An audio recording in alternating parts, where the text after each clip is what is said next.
But yeah, I've realized I end the stream, but Run we up. only have 9 more This minutes left. consolidation at 9:30, we see it taking off here. It's already done a move of manipulation, knocking people out, retracing, then off the races. So this is a case where you do not need to wait for 9:30's opening to get that volatility, to get these type of manipulation moves. This is an early setup, discount, fair value gap, and rallies. So notice what's happening. We have an hourly discount that we're trading into here. Then it creates a short-term discount relative to this low, to this high, as we're seeing here. Then the market rallies here, comes back down into an order block, and fair value gap, discount, rallies. Consolidates ahead of 9:30. Is it likely to trade back down and take that low out? No, because it's already closed in. The only fair value gap that's here. See that? So if you're up here, looking back, it's already rebalanced this. There's no reason for it to go down. It doesn't go down here because it's already shown only one rally. And this run didn't need to go over here because this low took out that low. So that is all framework and narrative. So all that comes together. Now also couple that with the 8:30 news event that took place in the dollar CAD.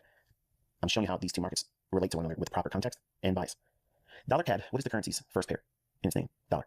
So if we're expecting, as I was hinting at on Twitter, it going down to a discount or when sell side liquidity, that means the bias is bearish. So if the bias is bearish on dollar CAD, that means that it's a risk on scenario. So the markets like S&P, NASDAQ, other foreign currencies are going to be easier to rally versus going down. And dollar pairs, I'm not really interested in anything except for the dollar CAD because dollar CAD had the high impact news event. So I don't need to go to the dollar itself. When I have a high impact news event on dollar CAD, I can go right to that and cut to the chase and determine what the bias is for the morning session. Because if I'm likely to see lower price on dollar CAD, that's the same thing as saying lower dollar, higher foreign currency. And when the dollar goes down, it's easy for SPUs or even S&P, stock index futures, to go higher. And everything I've shown here is in concert with that idea. So here we have that short-term high, shift in market structure, after the stop hunt, retracing to a discount, the fair value gap, buying here, run to initial target, buy side liquidity, relative equal highs here. I think what I'm really understanding is that there's a stacking of ideas. So it's never really just like, oh, but bullish daily bias. That means we're only looking for buys, and we can enter buys blindly in a 1 hour time frame. No, bias doesn't guarantee you success. A bias guarantees you a direction. It guarantees you a target, or at least the beginning of finding a target.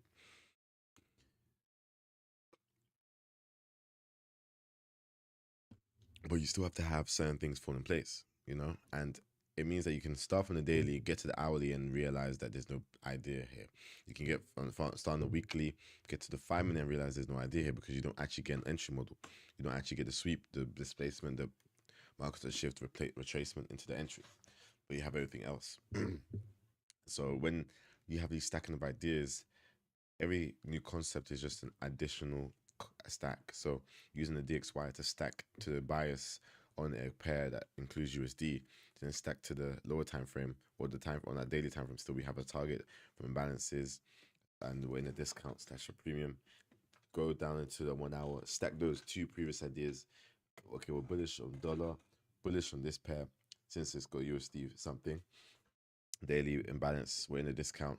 There's some daily imbalances as our target slash liquidity, which we can equal highs and lows, equal highs we can target, and we're in a discount. So bam, we go to the 5 minute, 1 hour, whatever, slower time frame again, and then we see that okay, we just had a sweep on the sell side. All of this while we're bullish. Okay, now that confirms our bias, a bias a bit more, and we can now confidently wait for our entry model. We find it, bam, enter, target, low hanging fruit, and then we just manage the trade accordingly to how we have been taught. And that is it. Runs that. You can't see it here. Remember, we're dropping down as a 3 minute chart now.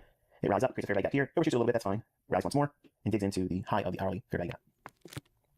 And again, kind of like what I was suggesting moments ago. Which is why I also last trade I tried to target the lower bound of the fair value gap.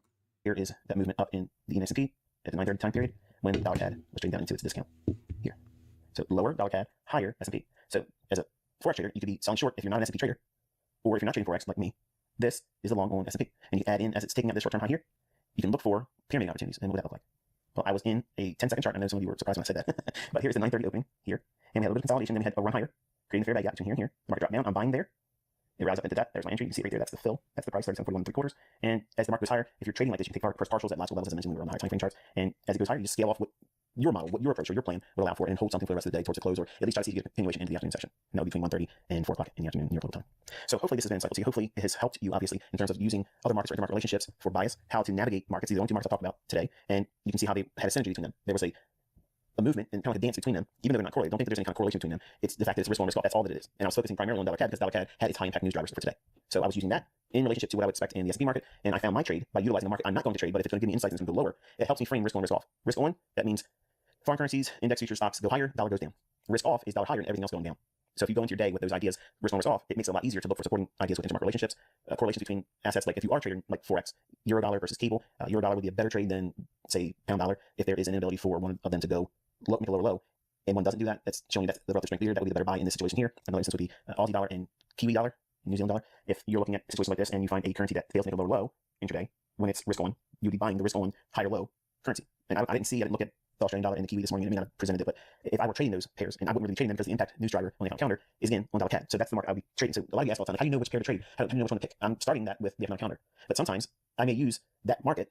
For instance, instead of it being dollar CAD today, if euro dollar had high impact news event, I would compare pound dollar and euro dollar for correlation. So I would look for S&T divergence to signal which one I'd rather be in.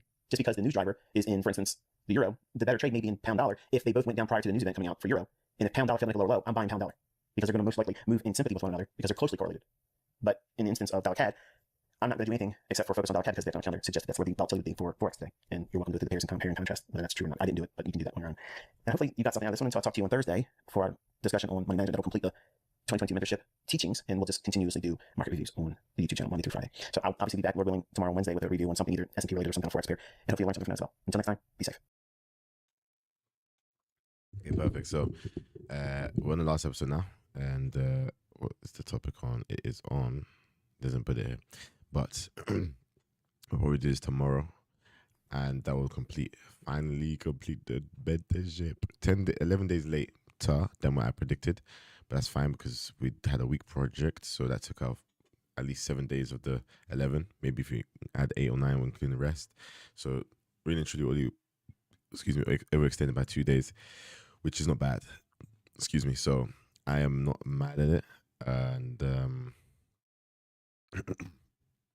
yeah. So there are also some like other days. In truth, we're not really like I assumed that nothing would have an effect on me, but I had a big 7-day project, and there's also like a couple of 3 days where I went to do something specifically out of the norm for the purpose of a thing. So there's that too.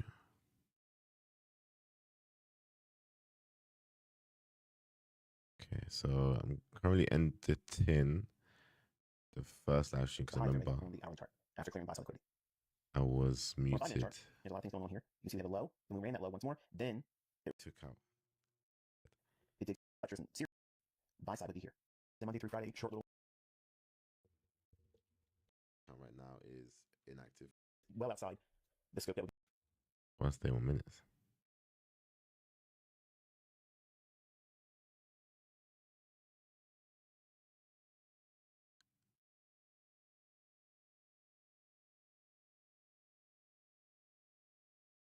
So 1 2 1 2 1 2. Wow. Okay, so let's edit that.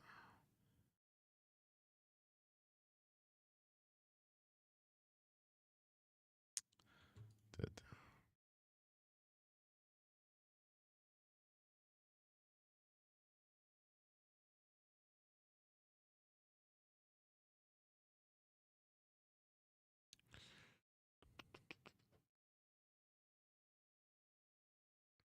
Okay, so it's coming up to from 10 to 11, which is about now, is the time where we want to be coming out of the markets anyway.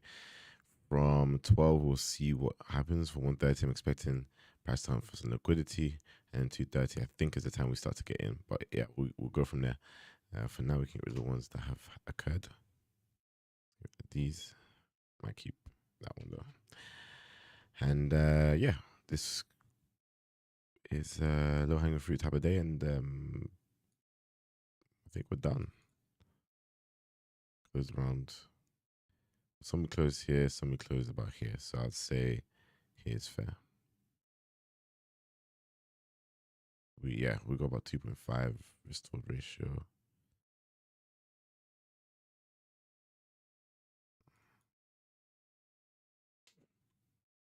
Cool. All right, so we finished the 2 mentorships, and we also streamed our trades. So I'm happy with this, and I'm willing to end stream now. So I'll catch you guys tomorrow. Won't be streaming later today, no chance. And yeah, keep it easy, keep going, and keep consistent, and we'll be here again tomorrow. See you guys tomorrow. Peace.